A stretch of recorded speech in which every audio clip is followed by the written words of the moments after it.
With my beloved husband by my side, we joyously welcomed our precious child into the world.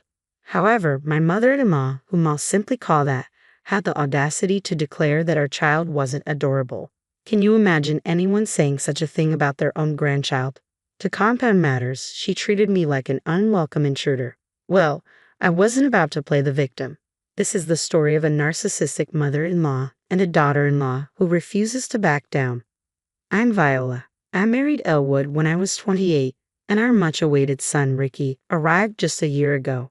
When Ricky was 6 months old, I returned to work and enrolled him in daycare while I focused on my career. Some might criticize leaving such a young baby in daycare, but there were financial realities to consider. Elwood's job was struggling, and his income had dwindled since we married. In fact, I now earn twice as much as he does. With a newborn, expenses were only mounting. So, I made the decision to return to work early. Fortunately, I've always enjoyed my job, so going back wasn't a hardship for me.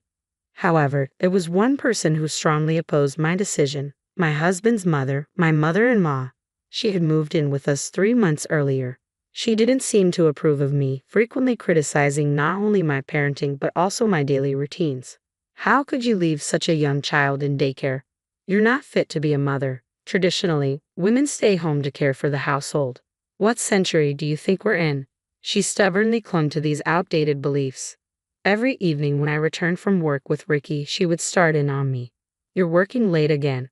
Don't you feel guilty leaving Ricky? I spend all day with Ricky on my days off. He's doing well at daycare, so it's fine. I'd defend myself, but whenever I tried to reason with her, she'd scowl angrily. You're just taking the daycare worker's word for it. If you keep this up, the child won't turn out right. My mother-in-law, who never lifted a finger to care for Ricky, constantly lectured me about parenting from her self-appointed pedestal. Adding insult to injury, she didn't hesitate to criticize my character. I regret living with a daughter-in-law like you who only cares about work. Why did my son Elwood marry someone like you? I'm stressed out every day. It's driving me crazy. This time, I had finally reached my limit. If it's that unbearable, should we reconsider living together? You know why we agreed to this arrangement, don't you? There was a backstory to why my mother-in-law moved in with us. Originally, she lived in her husband's home until he had a serious traffic accident that left him paralyzed from the waist down. Later, it was discovered he also had dementia, making it impossible for her to care for him alone. Reluctantly, she moved him to a care facility. She then insisted we move in with her, but both my husband and I had jobs. Given our daily commutes, relocating from our current home was simply not feasible. Then one day, without warning, my mother-in-law moved her belongings into our house and made herself at home. It was clear that this living arrangement was not something we had agreed upon. She had taken it upon herself to impose it upon us. It was an unwelcome intrusion. Look, I understand that things are difficult for you because of Dad, I said calmly, trying to keep my frustration in check. That's why we agreed to this arrangement. But remember, we also agreed not to interfere in each other's lives, right? Did we? I don't recall agreeing to anything like that, my mother-in-law retorted, her tone dismissive, seemingly confident that she wouldn't be challenged. Her dismissive attitude grated on my nerves. I had had enough. I agreed to this living situation on the condition that we respect each other's boundaries. This is not what we discussed. Oh, stop being so uptight. Why can't you be more like Sil? She's such a sweet, obedient girl, she remarked, aiming a passive-aggressive jab at me. Sil is my sister-in-law, married to my brother-in-law. She's known more for her cunning nature than any outright character flaws. Upon marrying my brother-in-law, she promptly became a full-time housewife and won my mother-in-law's favor. Without her consent, mother-in-law would often invite her over and they would gossip about me behind my back. Did you hear? Viola is still working, mother-in-law would remark. Oh my, really? Ricky is so young. It's hard to believe she manages that, Sil would chime in. You're so clever, unlike Viola who hasn't chosen to be a full-time housewife, mother-in-law would reply, emphasizing the contrast between us. I won't have to worry when you have a child, I assured my mother-in-law respectfully. I'll do my best. Their petty arguments continued incessantly. To my dismay, they would purposely talk in loud voices within earshot. I grew to resent them deeply. Over time, Cecil began to criticize me freely in an effort to win my mother-in-law's favor. You know, she would say, Doesn't my brother-in-law make about the same salary as my husband? Yet you're still working. Could it be that you're not good with money? A few years ago, my husband did earn as much as my brother-in-law, but his earnings have since fallen below that level.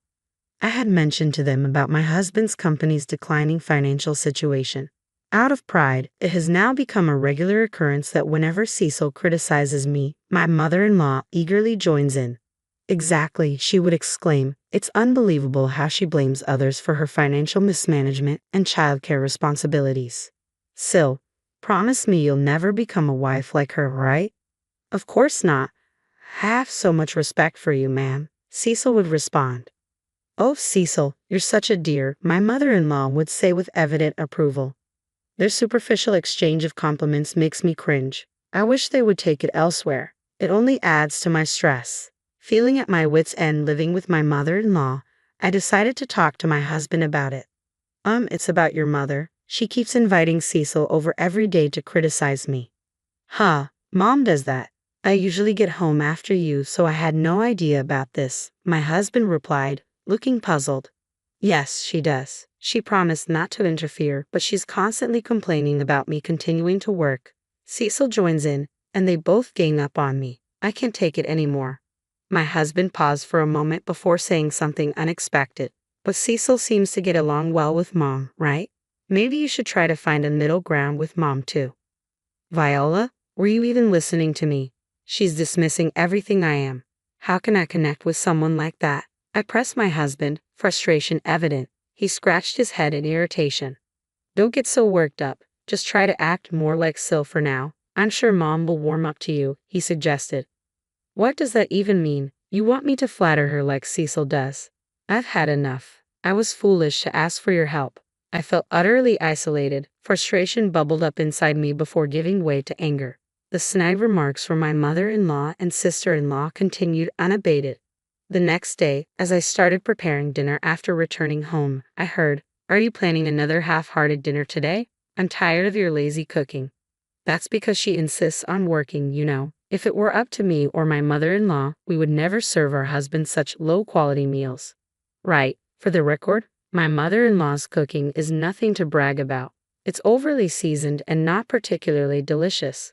As for my sister-in-law, her domestic skills are quite apparent, considering how often she practically lives at our place. Silently seething, I continued with my dinner preparations. When my husband returned home, both my mother-in-law and Cecil suddenly changed their demeanor and stopped criticizing me. This made my husband doubt my words. Just when everything seemed to settle into a tense routine, an unexpected incident shook things up.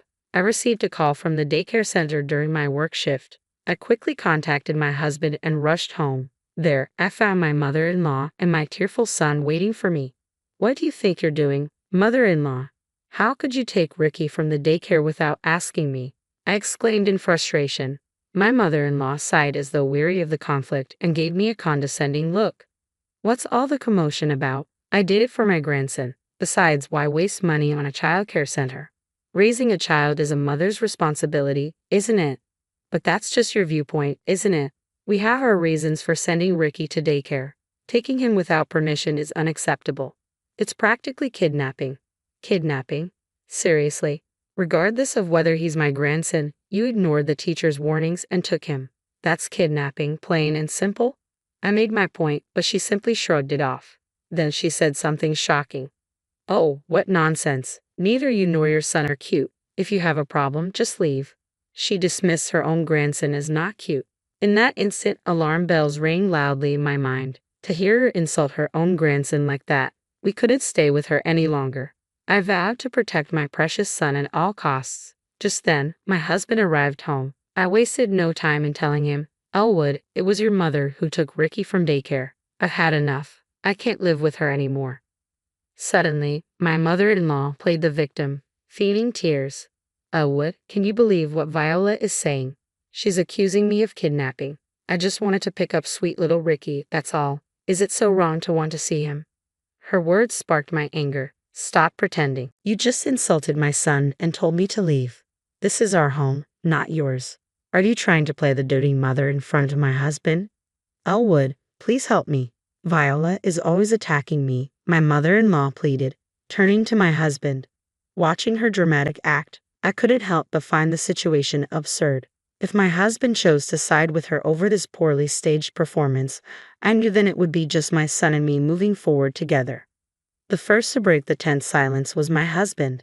"First, I need to talk with Viola. Mom, please go back to your room," he said firmly. This unexpected stand from my husband, who usually sided with his mother, widened her eyes in surprise. "What are you saying? You don't need to listen to Viola, do you? Can't you see how upset I am? Ricky's involved in this too. That's why I want to have a proper conversation with Viola as his parent," my mother-in-law protested, visibly dissatisfied but reluctant to upset my husband. Later, my husband and I spent hours discussing the incident and all the issues leading up to it, finally reaching a resolution. A few days later, we decided to share the outcome of our discussion with her. "Mom, sorry for the wait. We've reached a decision," my husband said to my mother-in-law with a smile. Judging by her expression, she seemed convinced her son was on her side. She started talking excitedly. "So, you're finally breaking free from Viola, huh?" Without acknowledging what I had just said, my mother-in-law became elated. She immediately called my brother-in-law and his wife, as usual, to criticize me. "What a relief. Today we finally say goodbye to Viola, right?" I replied with a smile. "Absolutely." "Well then, hurry up and leave and take that not-so-cute kid who looks just like you with you. This house will be for me, Elwood, Derek, and Tall from now on. Let's go, Viola," my husband finally spoke up after remaining silent. "Excuse me. Let's go, Elwood." "What? What?" My mother-in-law seemed bewildered, repeating "what" several times. My husband and I began packing our things, preparing to leave with our son. That's when my mother-in-law intervened. "Wait, Elwood, what's happening? We're supposed to live together in this house, right?" "What are you talking about?" My husband turned to her with a stern look. "I'm leaving with Viola. I can't tolerate your behavior any longer." My mother-in-law trembled, then collapsed. "Why? Why would you take her side? I heard everything from the daycare center teacher. How you took Ricky without permission, yelled at the staff, and spoke ill of Viola. Everything. I never expected you to stoop so low, Mom," my husband said sternly. "You've caused enough damage by surrounding yourself with people who only echo your views. Enjoy your life with them." He took my hand and said, "Let's go," guiding me out of the house. Throughout our departure, my mother-in-law called up to him, crying. On our way to our new home, my husband apologized. "I'm sorry. I should have realized sooner. I hope you can forgive me." "What are you talking about? Your actions now mean everything to me," I replied with a smile. Knowing he believed and supported me over his mother was deeply reassuring. Since then, we have cut ties with my mother-in-law and my brother-in-law's family, and we have found peace in our daily lives once again. After we terminated our lease on the house, my mother-in-law, having nowhere else to go, apparently moved in with my brother-in-law and his wife.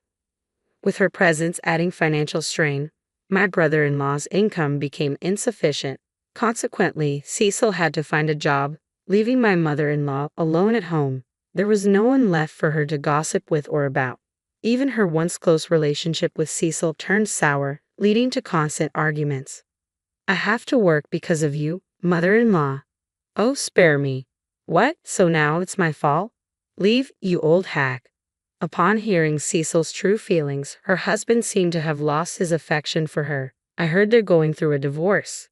Once free to act charming in front of my husband, Cecil's newfound workload and irritability have revealed her true nature. No matter how tough things get for them, I have no desire to reconnect with my mother-in-law. From now on, my husband, my son, and I will focus on building a happy home together.